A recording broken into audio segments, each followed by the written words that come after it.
Gente, esse é o quadro Clínica da Alma. Eu já quero apresentar aqui a Cristina Marinho, que é ministra lá na Clínica da Alma e vai nos ajudar hoje aqui. Muito bem-vinda, viu, Cristina? Obrigada, Maurício. Prazer Sinta-se meu. em casa aqui. Já estou em casa, já é verdade. Que bom. Muito bom. A gente está aqui com a Cristina, o pastor Rogério e o pastor Eugênio estão num treinamento para pastores e então eles não puderam estar aqui hoje. Na quinta-feira eles estão de volta, mas a Cristina está aqui representando e vai nos ajudar com as questões. Quero trazer uma primeira pergunta para você, Cristina. Lembrando a você de casa que o tema é perdas, então você pode participar aqui com a gente. É o momento para você falar, é o momento para você desabafar, é o momento para você receber cura e para até às vezes você ter um problema muito enraizado, não é numa sessãozinha, não é no momento que eu vou ser curado, você pode ter um atendimento depois pessoal com a Clínica da Alma, lá com a Cristina, com o pastor Rogério e toda a equipe. Os contatos estão passando aqui embaixo enquanto eu vou fazendo as perguntas. O Twitter é o mais rápido, a Luciana está aqui com o tablet, é @detudoumpouco.tv. Você pode enviar o seu Twitter para cá e também nos telefones 3253-3320, 3209-3301. O e-mail para você falar direto no Clínica da Alma também passa aqui pelo nosso programa, mas se o assunto é muito extenso, você não quer abrir aqui no programa, pode mandar clinicadaalma@redesuper.com.br. Bom, o Edmilson coloca assim: estou conhecendo várias pessoas que perderam seus parentes e amigos por não suportarem as perdas materiais. Eles se suicidaram. O diabo age dessa maneira? Como? Cristina, isso virou muito corriqueiro. A gente teve aí, pelo menos nesse ano, 2 episódios, inclusive com cantores brasileiros ligados à música. Pessoas que por causa, esse rapaz, o Champignon, que possivelmente tenha se suicidado, diz as pesquisas, as investigações, perdão, que ele estava com problemas materiais, discutiu com a esposa, chegou em casa, não resistiu e cometeu o suicídio. Isso às vezes é um problema lá dentro que também tem intervenção maligna? Com certeza. A princípio, provavelmente essas pessoas já têm algum problema nas suas emoções, né, na sua estrutura emocional, no qual ela não consegue suportar perda alguma. Então, se ela tem alguma perda material, como são esses casos citados, essa falta de estrutura não vai dar para ela um suporte para suportar, né? Para ela dar conta daquilo. Então, o que ela vai fazer? Debaixo de toda uma intervenção maligna, né, ela acaba, então, cometendo o suicídio. E o suicídio nada mais é do que realmente você pôr fim a problemas, né? Na cabeça da pessoa, ela está colocando fim a problemas com uma solução que é o maior problema de todos, né, Cristina? Exatamente. Na verdade, uma pessoa que se suicida, ela não está querendo acabar com a sua vida. Ela está querendo, na verdade, destruir a dor que está lá dentro. Isso é sério. Então, uma falta de estrutura emocional vai fazer com que ela não dê conta dessa dor, né? Então, pelo fato dela querer acabar, aplacar com essa dor, ela acaba então tirando a vida. Na verdade, ela tenta resolver um problema, mas ela cria outros, porque eu tenho certeza que quem suicida, seja o filho, seja a mãe, seja o marido, ele deixa marcas profundas para quem fica. E é uma perda diferente de uma perda de morte natural, por exemplo. Quais tipos de consequências traz para uma pessoa que de repente perde o marido ou o filho que se suicidam? Olha, são várias consequências.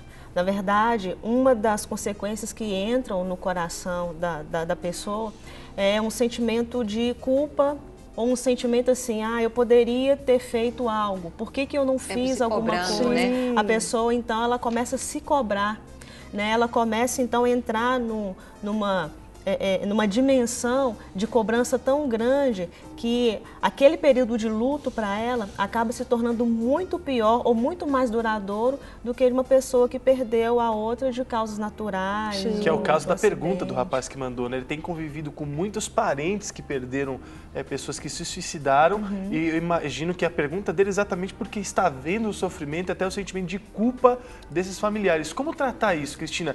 Às vezes a pessoa tem um sentimento de culpa porque viu um parente se suicidando e tem realmente esse sentimento, eu devia ter feito algo. Exato. A culpa, ela é um sentimento destruidor, na verdade, né?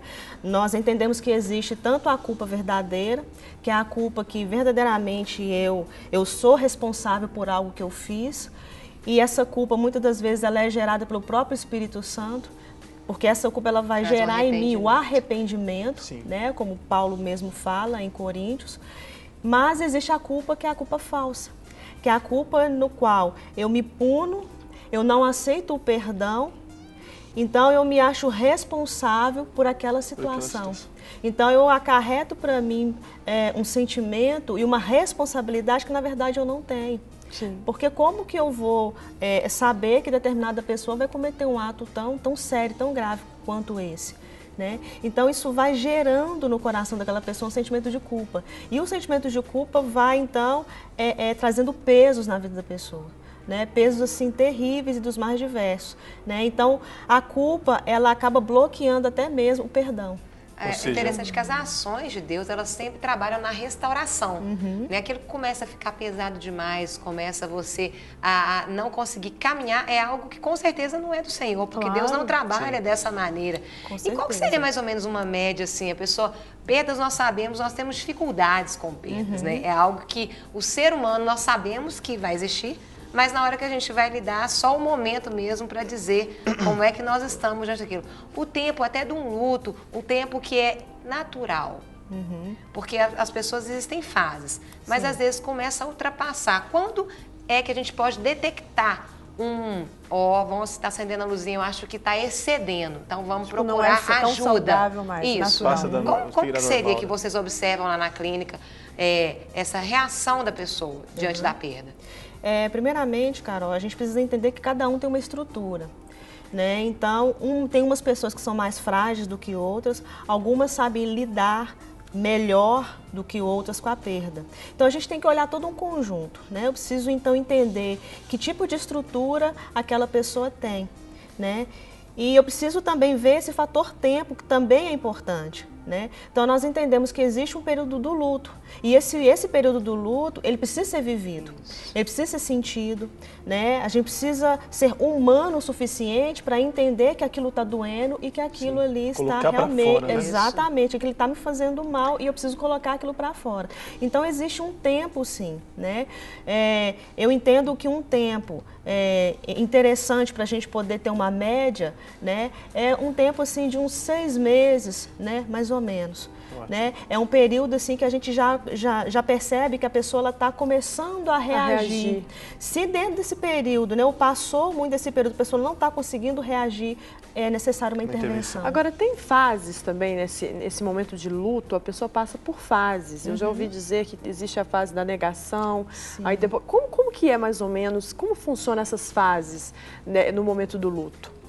O primeiro momento é de fato a fase da negação, no qual a pessoa ela tem essa dificuldade de se conformar, aceitar, né? De aceitar a perda. Então ela começa a negar toda aquela situação. Muitas pessoas nessa primeira fase, elas acabam entrando até mesmo num mundo de imaginação. Ela acaba negando que aquele fato aconteceu e ela age como se a pessoa não tivesse morrido, estivesse vivo. Ela né? vai voltar no ela vai voltar, dela, né? existe no sentimento, no coração dela um sentimento de que aquela pessoa vai voltar a qualquer momento. Ou não desfaz, às vezes um quarto, ela não aceita coisa. Exatamente. Então ela não desfaz o quarto, ela não desfaz o guarda-roupa, ela arruma às vezes o quarto todos os dias. Então essa é a primeira fase, a fase da negação. Após esse Dura período... mais ou menos quanto tempo ou não tem tempo certo? Não tem um tempo certo, né? Varia muito de pessoa para pessoa. Então, passou esse período, ela começa já a entender, porque pelo tempo já passado, ela começa a entender que a pessoa realmente não vai voltar. E aí a tristeza maior nessa fase? A tristeza é bem maior nessa fase. Aí entra a fase da frustração? Entra a frustração, porque aí ela já entende que realmente não tem jeito mais. Né? Realmente a pessoa foi, eu não tenho como, me acostumar.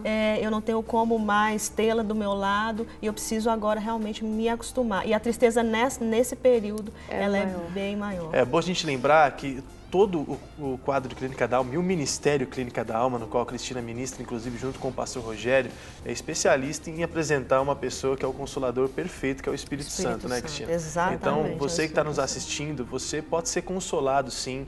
Talvez você está passando por uma dificuldade das quais nós aqui, eu, Carol, Luciana e a Cristina está falando, e você está se enquadrando nisso tudo. Não fique parado aí, não fique deixando isso guardado. Procure o pessoal do Clínica da Alma, manda seu e-mail aqui pra gente, participa, porque não existe impossível para Deus, isso não existe. Então, não se entrega para as dificuldades, para essa negação, para esse momento de tristeza, vale a pena você perder todo esse medo.